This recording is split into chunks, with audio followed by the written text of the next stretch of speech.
Olá, meus amores, tudo bem? Espero encontrá-los todos bem. Hoje nós vamos conversar sobre liquidação e execução no processo do trabalho.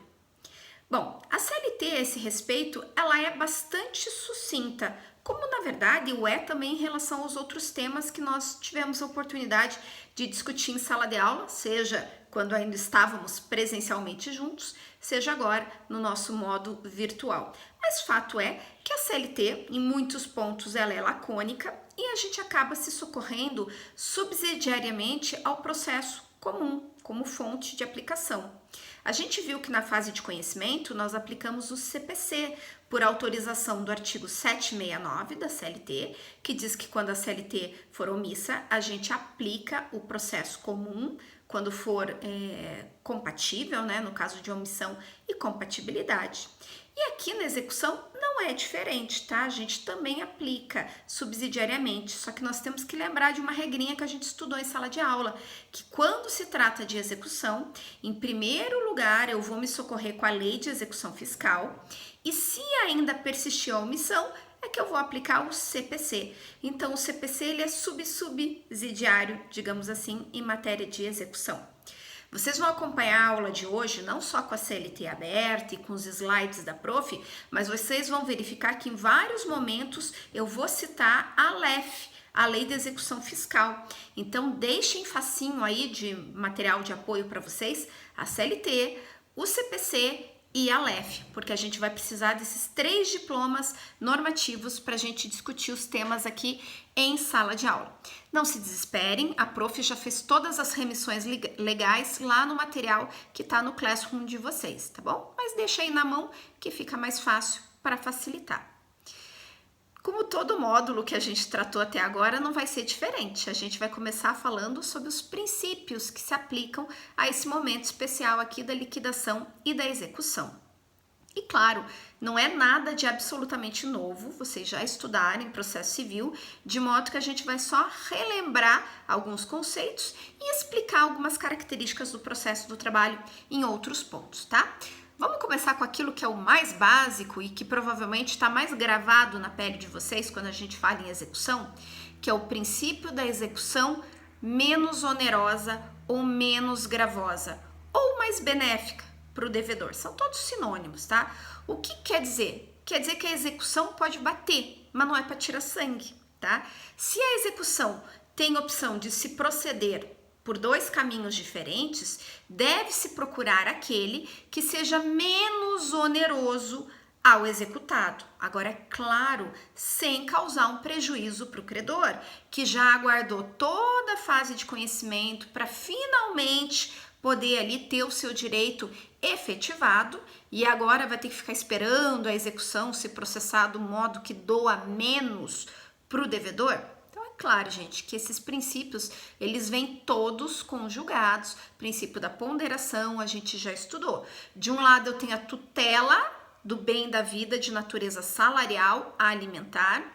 De outro, eu tenho o princípio da execução menos gravosa, menos onerosa. Então, isso a gente vai avaliar no caso concreto, de forma que a execução se proceda do modo mais econômico e menos dolorido possível ao devedor, desde que isso obviamente não prejudique ali os créditos do exequente. Já que a gente falou em execução pelo meio menos oneroso, menos gravoso, a gente também tem que lembrar que na execução nós devemos ser econômicos. A execução deve se processar pelos princípios da economia e da utilidade.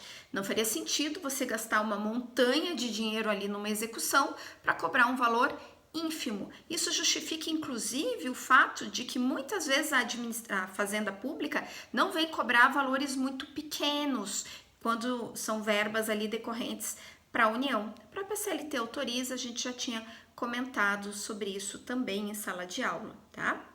Bom, dando sequência aqui é uma característica.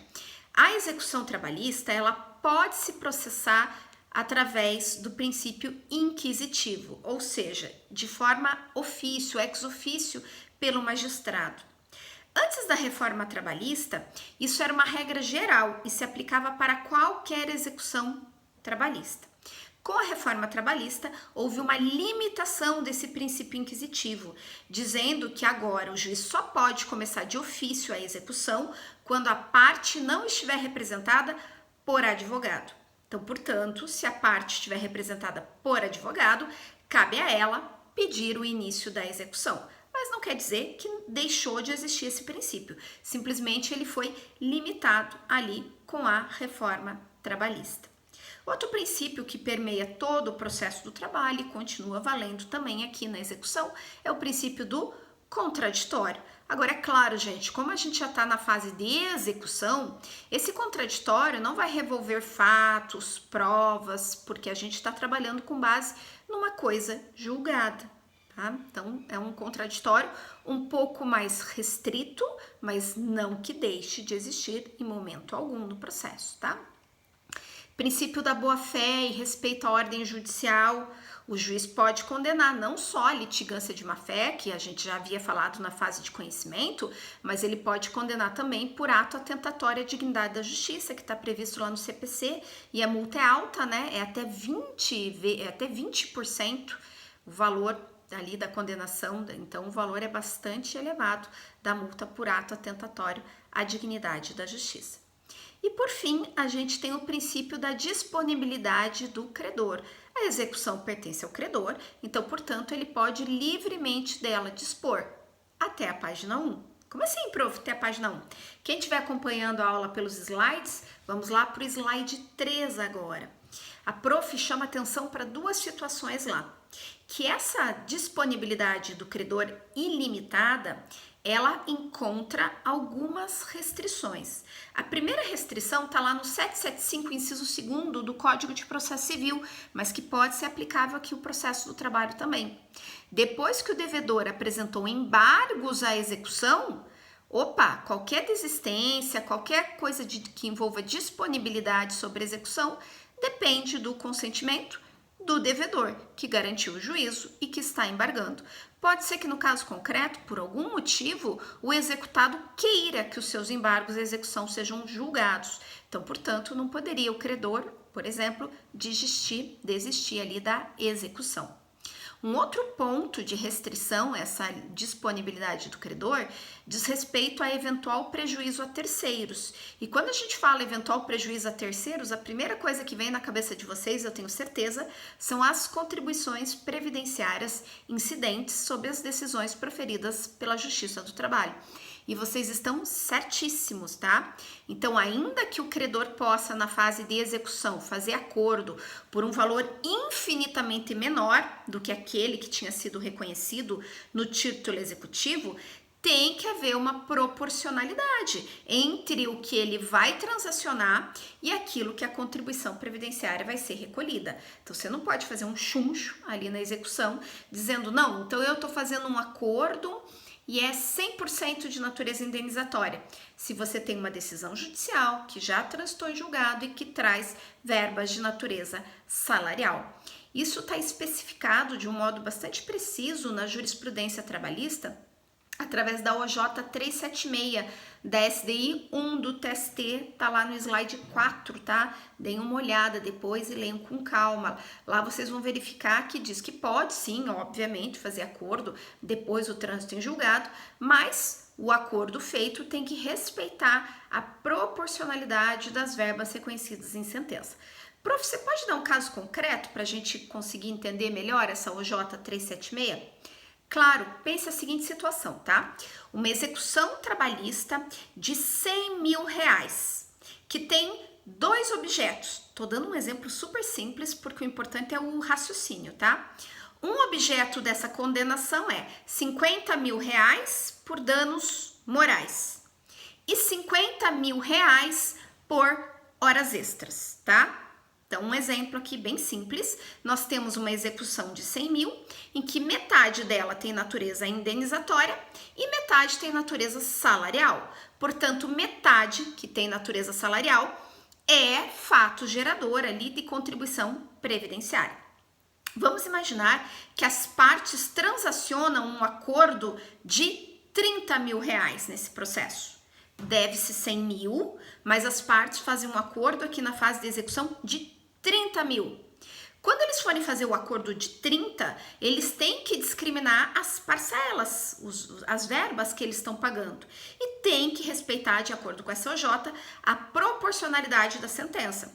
Então, se a sentença era metade natureza indenizatória, metade natureza salarial, temos que fazer a mesma coisa aqui no acordo.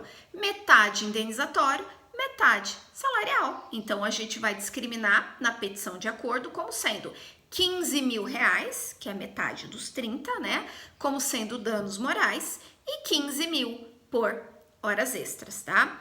Essa SOJ, ela veio pacificar uma discussão que tinha a respeito do artigo 832 da CLT lá no início, quando trata de decisão judicial, e que falava que não poderia prejudicar os créditos da União. Então, poderia dar uma impressão de que o executado, ainda que fizesse um acordo de 30 mil com o exequente, continuaria devendo contribuição previdenciária sobre os 100 mil, que era o valor originário.